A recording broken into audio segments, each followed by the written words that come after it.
కొంతకాలం కిందట బ్రహ్మదేవుని ముంగిట రెండు ఆత్మలు కోరుకున్నవి ఓ వరం.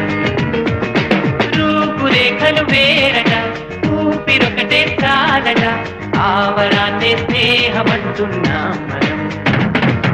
కంటి పాపని కాపు కాచే జంట రెప్పల కాపలాగా నిండు చెలిమికి నువ్వు నేను నీడనివ్వాలి.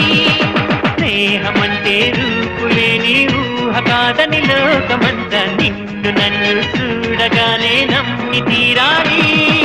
కొంతకాలం కిందట బ్రహ్మదేవుని ముంగిట రెండు ఆత్మలు కోరుకున్నవి ఓ వరం.